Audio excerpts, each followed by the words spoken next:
Ankleshwar GIDC વિસ્તારમાંથી ગુમ થયેલ બાળકને ભરૂચ એલસીબી પોલીસે ગણતરીના દિવસોમાં શોધી કાઢી તેના પરિવાર સાથે સુખદ મિલન કરાવ્યું હતું।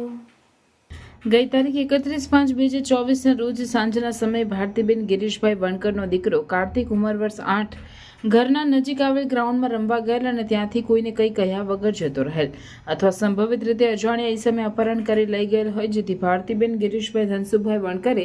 અંકલેશ્વર જીઆઈડીસી પોલીસ સ્ટેશન ખાતે આ બાબતે ફરિયાદ આપતા બાળકના ગુમ થવાના બનાવની ગંભીરતા જાણી ઉપરી અધિકારીઓ વહેલી તકે ગુમ થયેલ શોધી કાઢવા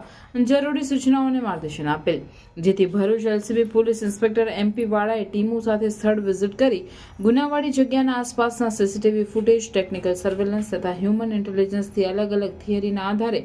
ઝીણવટભરી રીતે તપાસ હાથ ધરેલ। તપાસ દરમિયાન MM Rathod police sub inspector LCB team સાથે અંકલેશ્વર જીઆઈડીસી વિસ્તારમાં પેટ્રોલિંગમાં હતા। દરમિયાન હવેલી ચોક પાસે પહોંચતા ગુમ થનાર બાળક કાર્તિક વણકર મળી આવેલ હોય તેના નામની ખાતરી કરી અંકલેશ્વર જીઆઈડીસી પોલીસ સ્ટેશન ખાતે લઈ આવી તેના પરિવાર સાથે સુખદ મિલન કરાવેલ છે।